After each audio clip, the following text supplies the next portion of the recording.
It has been a great couple of years for the Philippines national team. In 2022, the Philippines made the semifinal of the AFC Asian Cup, which is what secured qualification for the 2023 World Cup. They followed up this success by winning the AFF Women's Championship, which was the first major piece of silverware for this Philippines team. And after all that, after an already amazing run, the Philippines stepped onto the world stage, appearing at the first ever World Cup, men's or women's, for this country.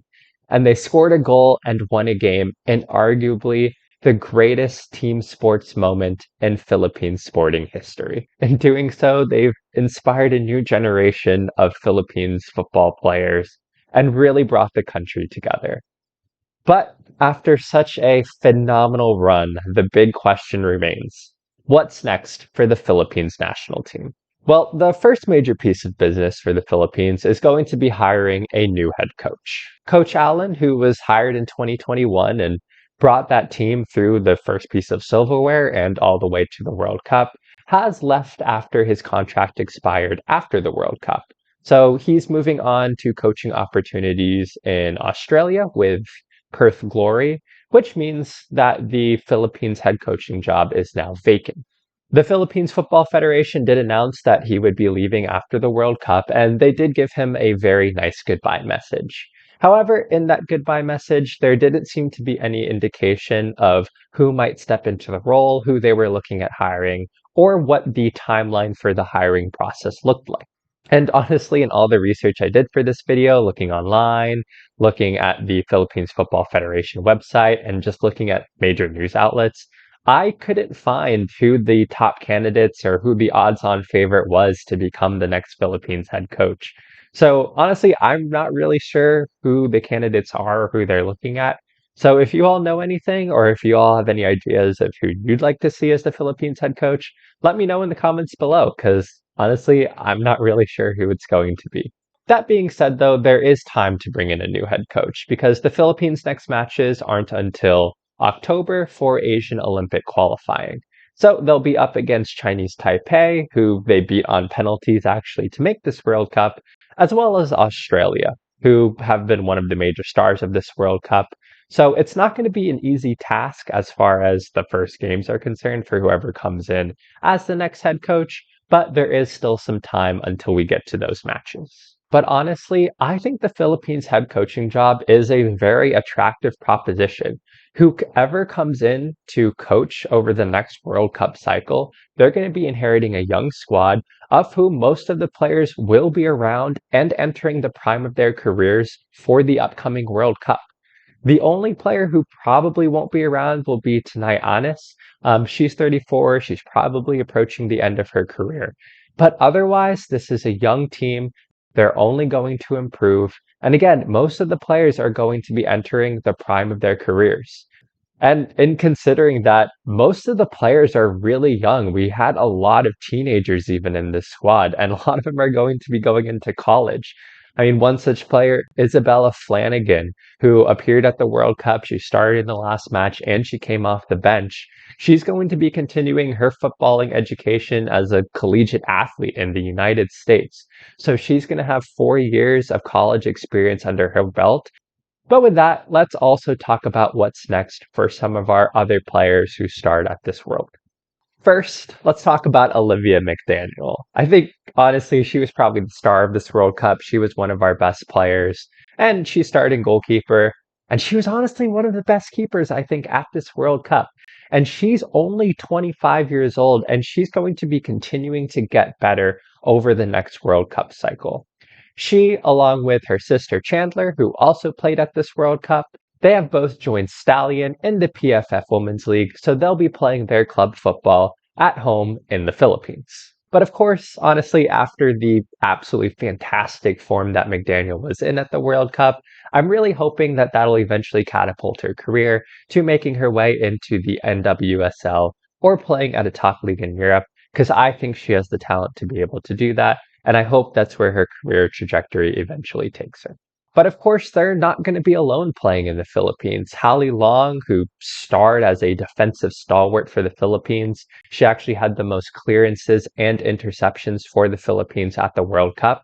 She also plays in the PFF Women's League, and you can see her playing for Kaya in the Philippines. And of course, our players don't just play in the Philippines, a number of them play abroad as well. And actually, a lot of them do play in Europe's top leagues. Jessica Cowart, who played in defensive midfield and defense for the Philippines, she plays in the top division in Sweden. Katrina Giu, who played up top, she also plays in the top division of Sweden. And players like Sarah Gesevic, who provided the assist for Serena Bolden, she plays in Norway, while Randall Dominique plays in Iceland. And another player who had played in Europe was Sophia Harrison. She actually played for Werder Bremen in the Bundesliga, but unfortunately she was released back in December, so she will be hoping that her really good performances at the World Cup will help bring her into the eyes of some new clubs and hopefully bring in some potential teams who will be looking to sign her. And outside of Europe, we also have a number of players playing in Australia in the top division of Australia in the A-League. So these players include Jacqueline Sawicki and Angela Beard, who both play together for Australian A-League side Western United, while of course our kind of star goal scorer, Serena Bolden, she's recently joined Western Sydney Wanderers, and she'll also be plying her trade in the A-League in Australia. So, with that in mind, the future looks bright for the Philippines. Most of our players are going to be returning to their clubs and will be looking to continue playing at a high level, with some of those, like Olivia McDaniel, even playing in the Philippines.